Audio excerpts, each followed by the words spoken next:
CAPAG. O que é a CAPAG? Né? A capacidade de pagamento de uma empresa. O Lucas vai trazer o tema aqui da transação tributária, né? Da oportunidade tributária, mas a gente sabe que até essas transações, né, elas precisam estar vinculadas a um planejamento financeiro que permita que a empresa tenha condições de honrar aqueles compromissos. Todos os compromissos. Né? A gente percebe muito que a, as empresas não fazem um planejamento financeiro, né? Esse é o normal dos empresários brasileiros. A gente não vê que tem um orçamento, que tem as projeções de vendas, as projeções dos contos a receber, a projeção da inadimplência, a projeção dos custos, seja de impostos diretos, impostos indiretos, o custo com a mercadoria vendida ou do serviço prestado, os descontos, antecipações, as despesas com a diretoria, as despesas administrativas, as despesas com o pessoal, né, as despesas tributárias que não são vinculadas com os impostos diretos. E aí a gente chega aí num nível que a gente chama de fluxo de caixa operacional ou lucro operacional. Né? Muitas empresas não conseguem enxergar esse ponto, que é o lucro operacional, que é a capacidade que a empresa tem de obter um resultado, de ver onde é que tá, para onde está indo o dinheiro. Né? A gente se depara muito com um empresário. A gente estava com um cliente recentemente, né? O cara fatura 40 milhões ano. E ele diz que não tem dinheiro. Como assim? É incompatível e eu quero deixar essa indignação também aqui com vocês, compartilhar essa indignação com vocês, que é incompatível as empresas de vocês terem um faturamento e não sobrar nada. Isso é incompatível. Tem alguma coisa que não está funcionando bem. Né? E essa coisa que não está funcionando bem vai influenciar na capacidade de pagamento do negócio. Então, quando a gente fala de planejamento financeiro, que depende muito, né, também de fatores externos como vendas, né? Você pode fazer o melhor planejamento financeiro, mas se a performance de vendas não acompanhar aquilo que foi planejado, o plano, vai para o saco. Né? Custo, despesa, etc. Você não vai conseguir ter uma previsibilidade, né, da capacidade de pagamento que o negócio tem. Então, queria demonstrar aqui para vocês uma ferramenta que a gente usa, uma ferramenta proprietária nossa aqui,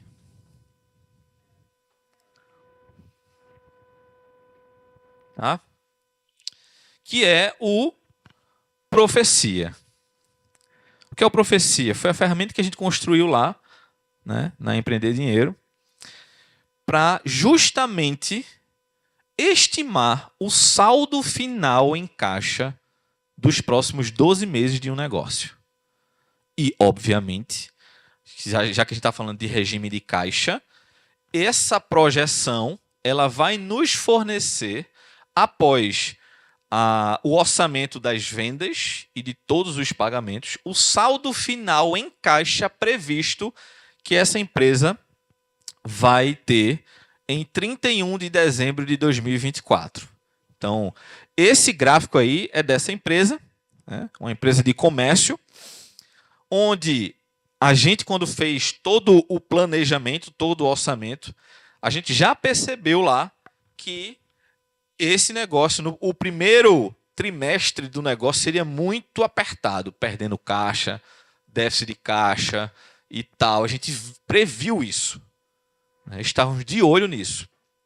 E que a partir de abril, da projeção, a gente começaria a ver uma luz no fim do túnel para terminar dezembro com 363 mil no caixa, em disponibilidade no caixa.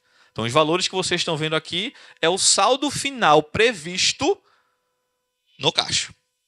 Tá. O que é que isso tem a ver com capacidade de pagamento? Tem tudo a ver, porque o que a gente não pode permitir é que, na projeção, a gente já enxergue, por exemplo, que o saldo final em caixa ele apresente um valor negativo. O que é que isso significa? Se na projeção a gente já enxerga, né, depois que a gente projetar tudo, botou tudo, investimento, financiamento, parcelamento, né, acordo trabalhista, tudo que vocês imaginarem está nessa projeção. Não ficou ninguém de fora. O planejamento está ok. E o saldo final do caixa ficou negativo, a gente tem um problema de exposição no caixa, que vai impedir que a empresa honre o quê? Os pagamentos, a capacidade de pagamento. Então, essa é a ferramenta que a gente utiliza ela em 4 cenários, né? Esse é o cenário realista, né? Então, se a empresa, por exemplo, vender, né, no cenário pessimista, como é que vai ser a capacidade dela aqui? Opa, já diminuiu, né?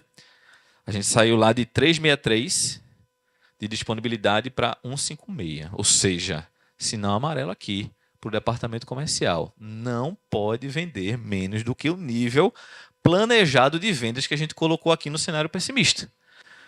Tá, essa é uma visão bem conservadora, mas uma visão mais financeira, né? Que o financeiro tem isso, né? Né, Vitor?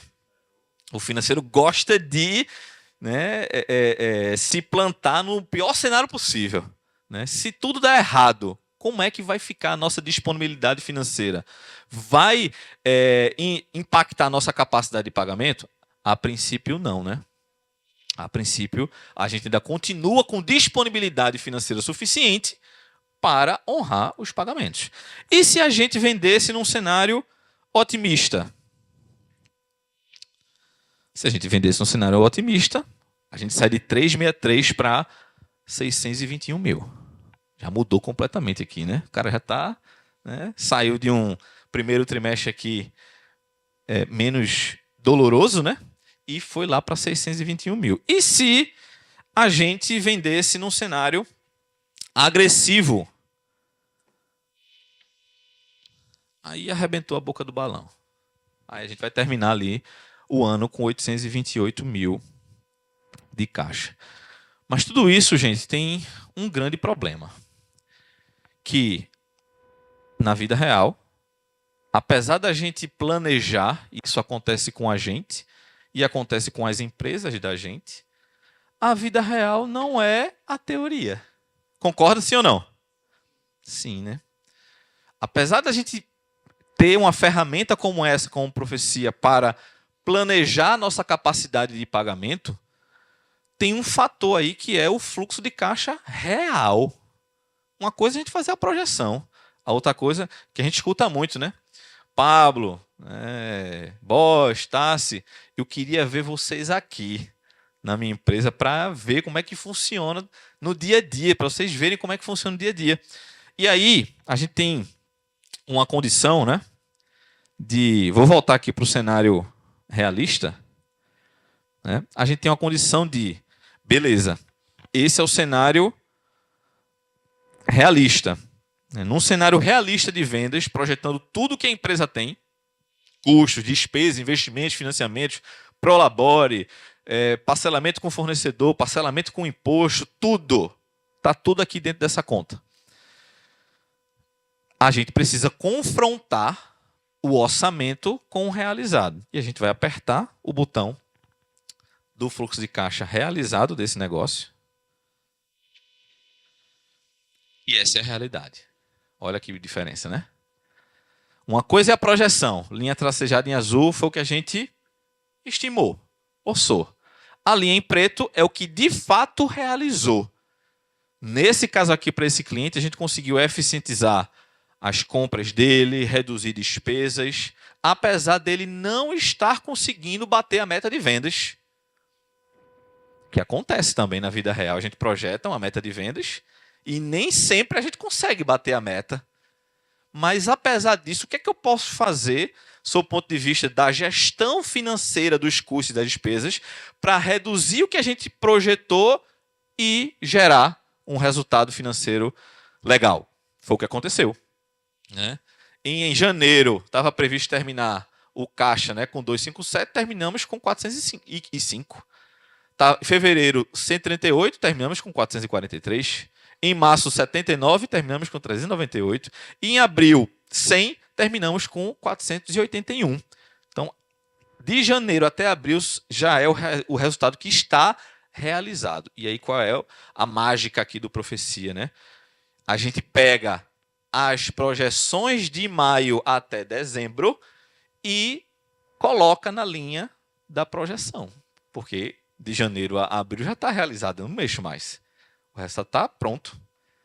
E aqui eu consigo dizer que essa empresa, se ela continuar performando num cenário realista, ela vai terminar o ano com 744 mil em disponibilidade financeira.